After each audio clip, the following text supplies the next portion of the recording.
Thank you for inviting me back. I was here, was it 19? Yeah. And then online during COVID. So this is my third Viva. Three Principles, third time Viva. There's some sort of thing going on here with threes. And there's three things that I want to be sharing with you today. But first, I want to just say that I'm dedicating this talk to Rachel Furman, my friend, who was such a light and inspiration, and I loved her laughter. Those of you who knew her know why.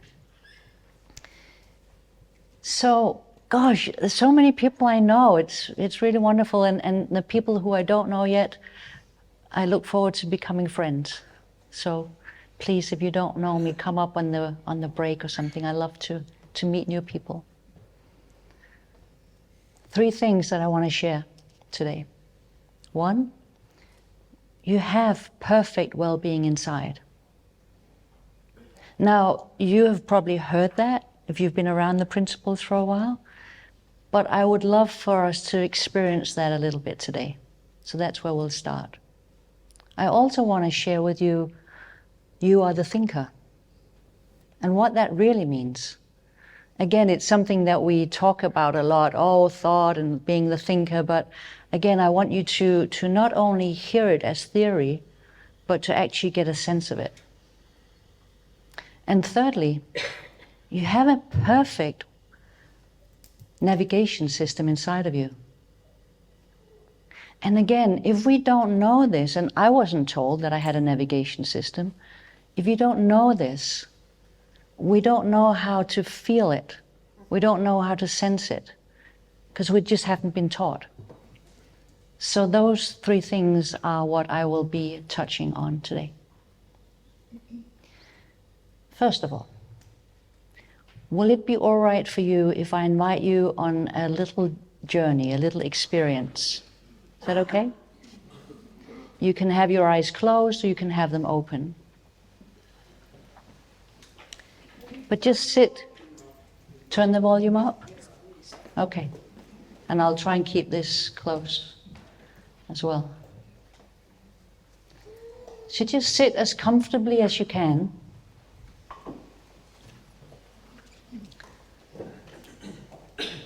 And I want you to imagine that you've come into the hotel, into the lobby. You're standing in the lobby, and Sue and Sheila are greeting you.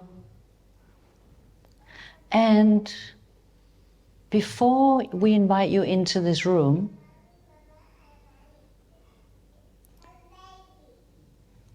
somebody's speaking to us. I want you to imagine that you could put down all the thoughts you've had in your entire life outside there in the lobby. Imagine what that would be like if you could just lay down every single thought you've ever had in your entire life outside in the lobby. What is thought made of? It's energy. There's lots of space out there in the lobby. Every thought you've had, all the memories you've had. And don't worry, nobody will steal them. You can put them safely out there. Imagine that you could just lay them down outside. Beautiful memories, all your difficult experiences, everything that is before this moment, imagine if you could lay it outside in the lobby.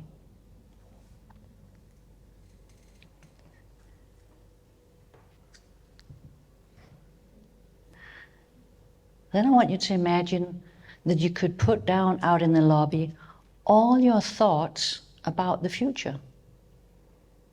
Both all your worries, all the beautiful plans you have, all the excitement you have about being here and the experiences that you're going to have. Imagine you could put those down out there, just for the duration of this little experience. all of them. Thoughts you have that are beautiful, thoughts that you may be having that are worrying. Put them down outside.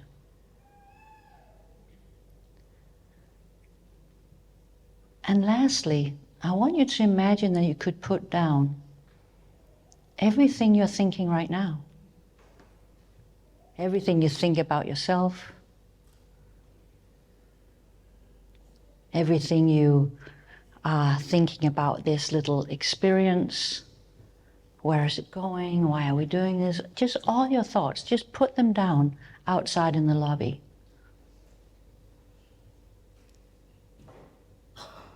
Just allow yourself right now to be in a state of no thought, completely free from thought.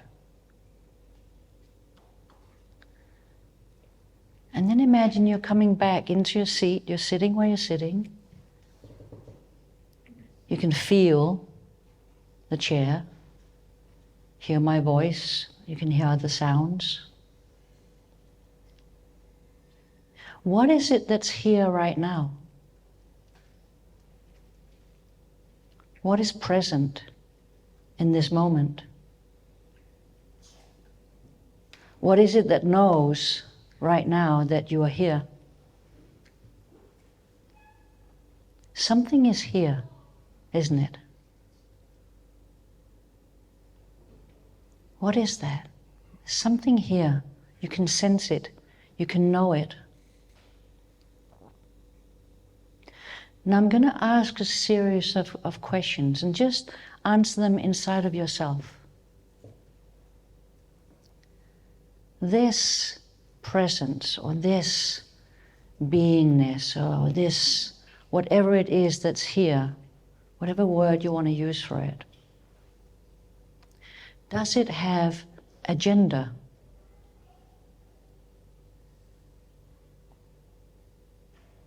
Just notice inside of yourself, does it have agenda? Notice inside of yourself, does it have an age?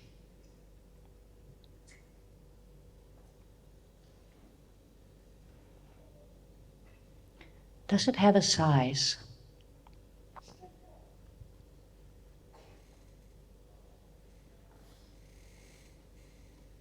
Does it have a religion?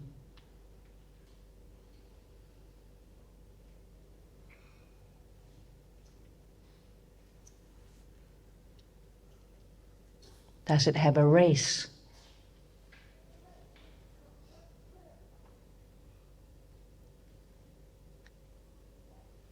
Does it have a political view?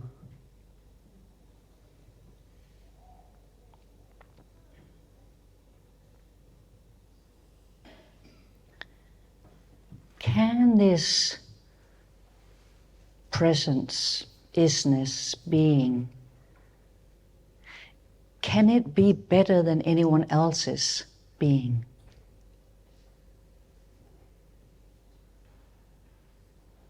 Can it be less than anyone's being?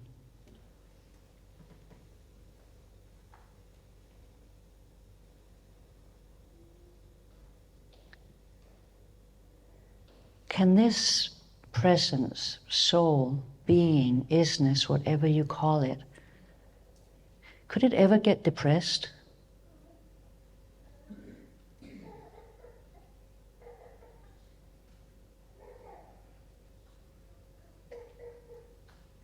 Could it ever get anxious?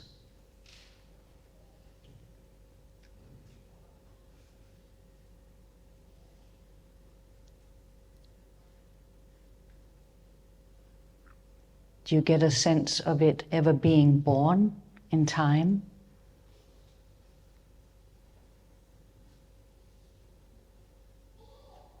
Can it disappear?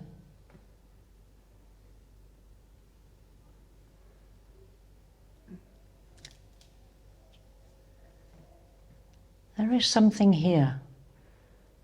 We can know it. We can't think our way to it because it's beyond thought.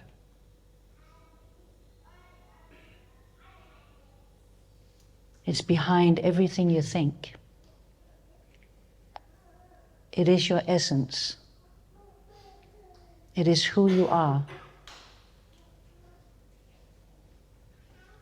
It is your true home. Welcome home. And just take a deep breath. And if you had your eyes closed, you can open them up.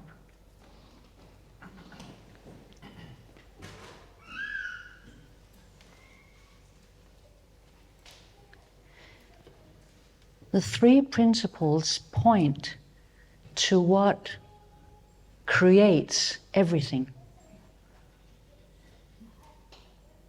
It doesn't have a form. It's before form.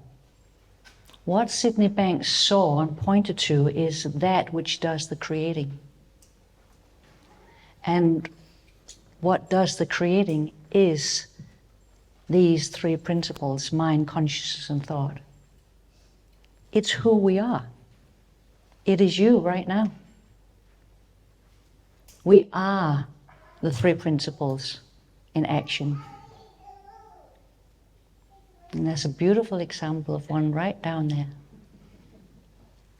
From the moment we open our eyes, we start to see the world of form. And the first couple of years, most of us live in this feeling of just being completely present.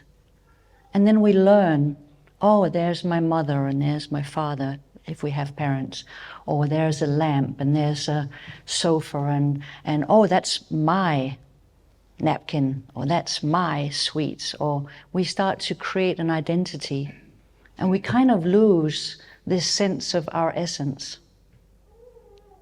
When we in the three principles speak about you cannot be broken, we're talking about that essence. The nature of our essence is that it's formless. Did any of you have a sense that this beingness, that it had a gender? No? Did anyone have a sense that it had a size? No? No size? No? And how often in the world of form do we think about sizes? Right? So much thinking about sizes. I thought about it coming here because I couldn't fit the trousers I wanted to wear, so I had to find a pair of ones with elastics. Right? But our essence doesn't have a size. Does it have a race? Can my essence be better than your essence? Can it be worse? Does this essence have a political view? Or a religion? The reason why I am so engaged in this work and why I see it as the way to world peace is because if we all get a glimpse of our true essence, you'll see that we're the same. But our five senses deceive us, don't they? I can look around, I can see we have different sizes and skin tones and ages and religions, if I asked you what your religion was. My five senses deceive me all the time and make me believe that I am in this world of form. And I am also in the world of form. That's not the issue here. We are. But if I can know absolutely that you and I are the same, that's what Sydney Banks saw. The oneness of life. That's what we can get glimpses of, all of us. The oneness of life. Can you imagine a world where everyone get a glimpse of their own essence? If I see that you are me and I am you, why would I ever take something from you? Why would I ever want to kill anyone? Why would I try and put someone down? You are me. Sometimes Marina and I play this game where we say, that is me needing help. Or that is me being happy. We were walking from our Airbnb down here and we saw a little child. And I said, that's me being in bliss. And we saw a beggar. And I said, that's me needing help. What is the... Can you get a sense of what it would mean if we saw everyone as me? Not me, but you, me. If we see ourselves as everyone as the same, that is the hope that I know that many of you are working in the same direction to share this with the world, that there is no difference in the essence, only in the world of form. So when we say you cannot be broken, that is what we're pointing to. Because of course we've had horrible experiences in our life. Of course there's been trauma for many of us in our life. That's true. But our essence is not broken. It cannot be, because it doesn't have a form. It can't be. Anything that doesn't have a form cannot be broken. The room we're in right here, we see people in here and things, but the space itself, if a bomb went off, everything that has a form would be disintegrated. We would die if a big bomb exploded. But what about the space in here? Would that be touched? No. It wouldn't care that the bomb went off, right? Because it doesn't need a strategy, because it's untouched by it. When people hear this, when you're working with people, and I know many of you do, it's one of the most powerful things that anyone can hear. You're not broken. Whatever happened to you, whatever circumstance you're in, you are not broken. It's so powerful, and people don't know this. People come to us as Three Principles practitioners and they think they're broken. They think that they'll never get well. They think it's going to take years of therapy. If they get a glimpse of this, it's a done deal. They wake up. It still means that the circumstances that you're in are going to be the same, but it's a fundamental difference when you know that your essence is not broken. It's huge.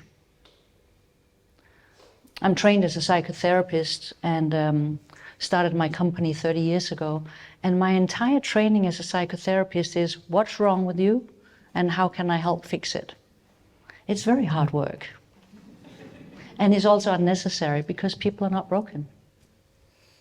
So they would come year after year after year, week after week. Oh, this week it's my father, that's the problem. Next week it's my mother, that's the problem. Then it's my trauma, that's the problem. When they see this one thing, there's something that's been with you always that is untouched by whatever circumstance you've been in your life. So that's very powerful, knowing that we are okay inside.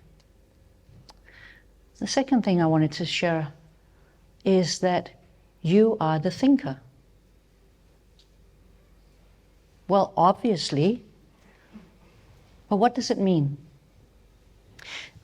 One of the big mistakes that I see that many people do, it's a misunderstanding, it's not a mistake, it's a misunderstanding, is that when we hear, oh, it's thought that creates experience.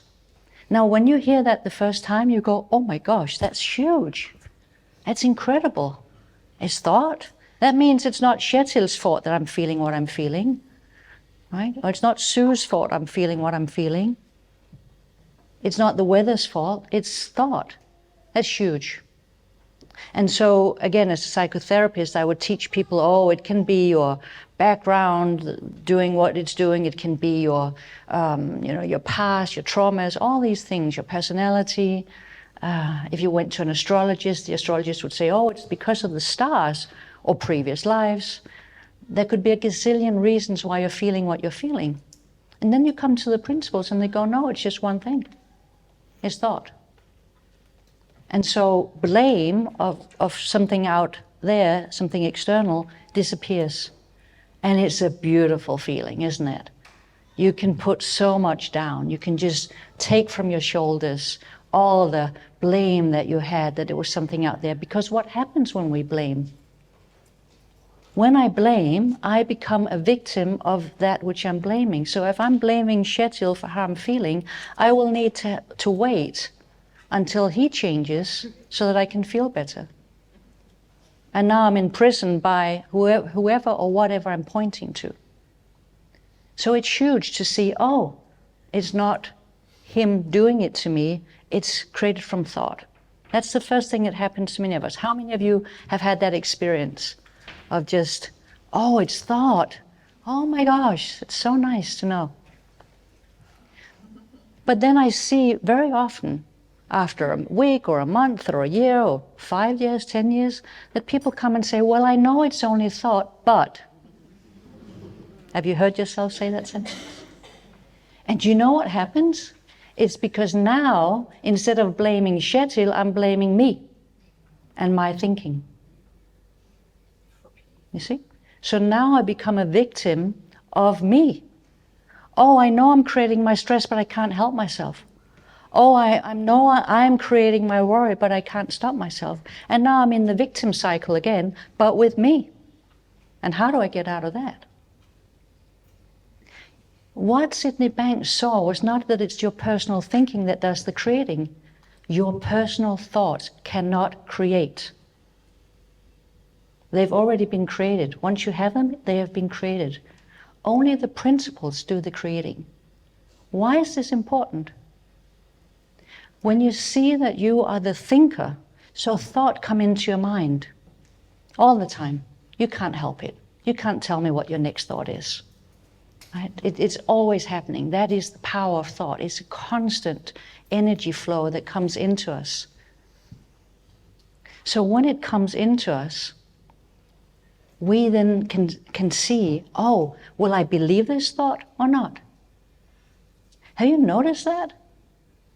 If you believe a thought, immediately the three principles make it seem real to you. It comes to life in you.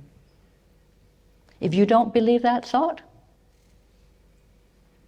nothing happens. Have you noticed? If you don't believe something, it won't have an effect.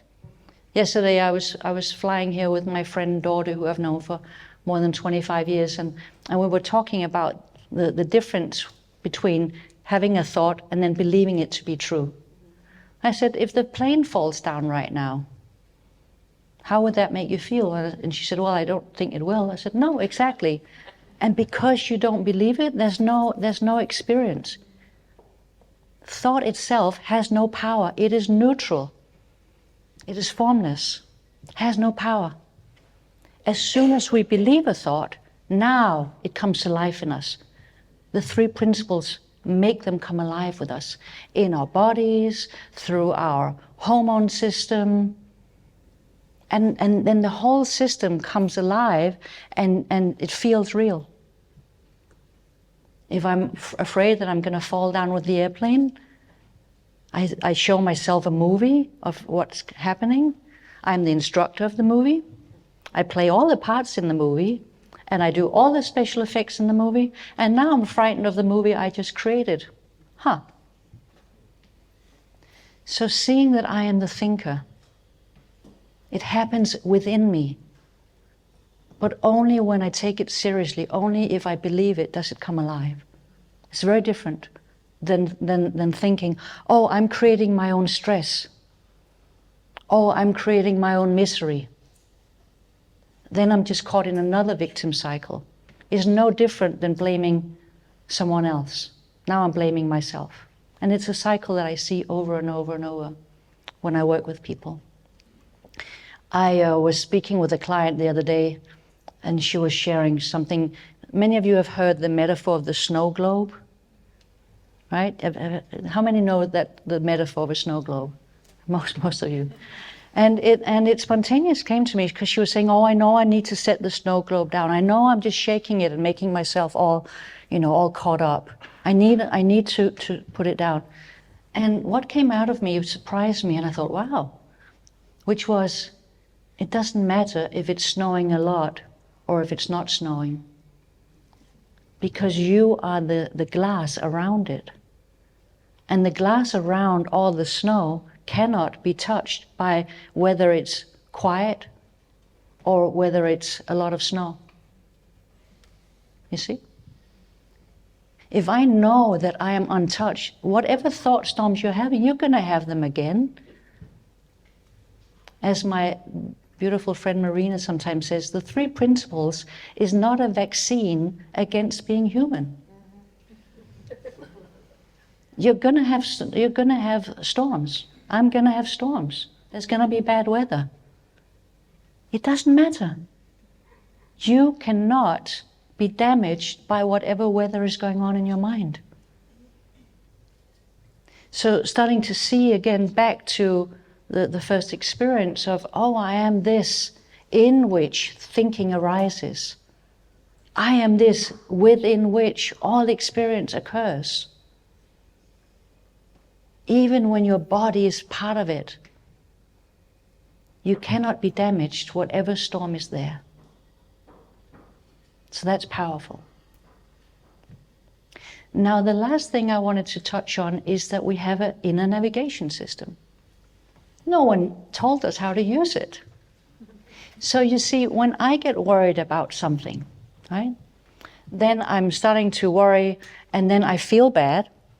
My whole body is now tense, and I have all kinds of hormones going on, and now I believe because I'm feeling this bad, it's because I'm suddenly clairvoyant and I know that the plane's going to crash.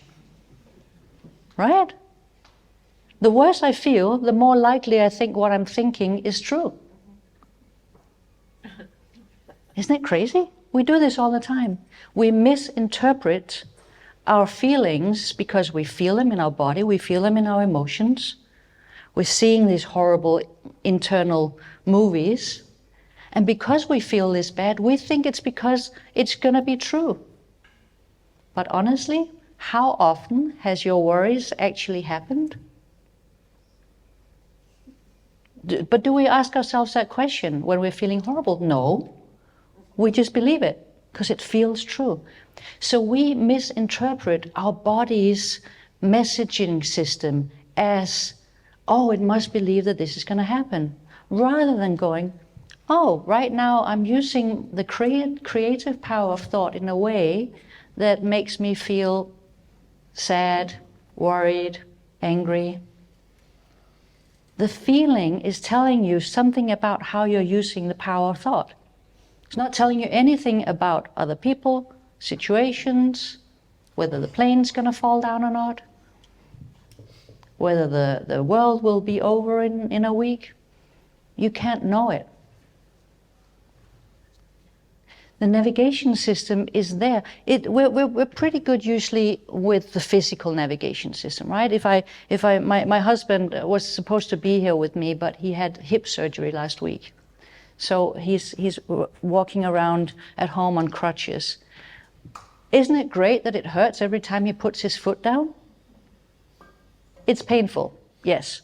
But it's good because if he was not in pain whenever he put his foot down, he would just run.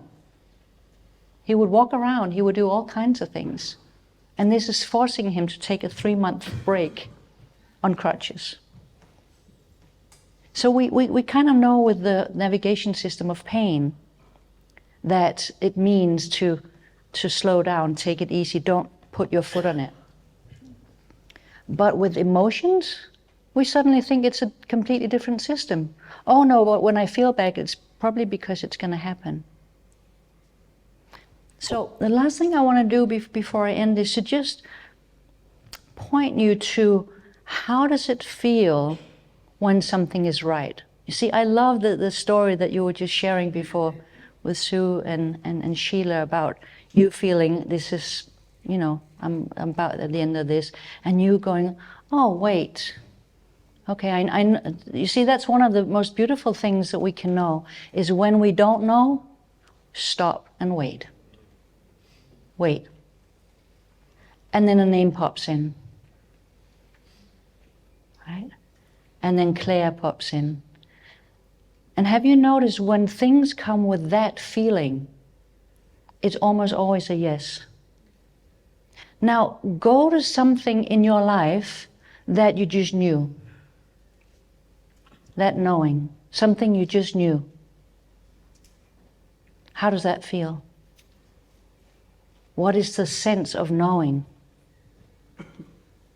Does it come with, oh my gosh, I think I'm going to buy a new car? No. It's a lovely feeling. It comes with a peace, doesn't it? It comes with solidity. It's a navigation system. It comes with an absolute feeling of yes. It does not come up as two. It comes up as one. Wisdom comes up as one. Well, I could start, I could continue with Viva, I could stop Viva, I could give it to someone else. I mean, you could have had a million thoughts. When you have a million thoughts about something, or even more than two, or more than one actually, it's your intellect. Every single time. When it comes up as, oh, this, and it's wisdom. Isn't that handy?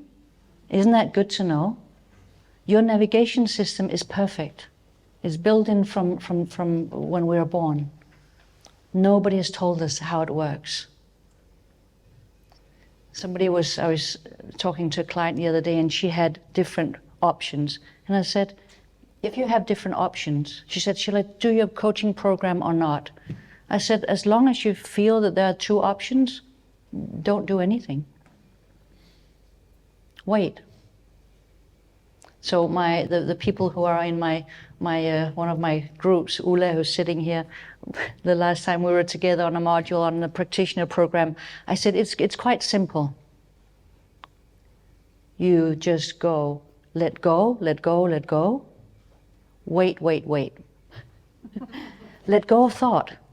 When we let go of thought, we fall into pure consciousness. And from this space of pure consciousness, something will occur to us. And when it comes with a feeling.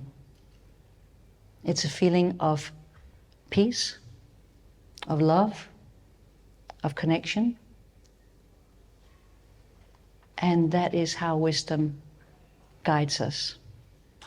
So, you're not broken, you have perfect well-being inside. You are the thinker. And you have a navigation system inside of you that is fully functional. And when we know how that works, it's very, very helpful. I want to invite you to the rest of this event. Leave your thoughts in the hallway. You'll get much more out of this if you're just present. Just be listening from within you. This is not something you'll ever understand with the intellect. So leave it out there. And then you can take it if you want when you go home. Thank you so much for listening.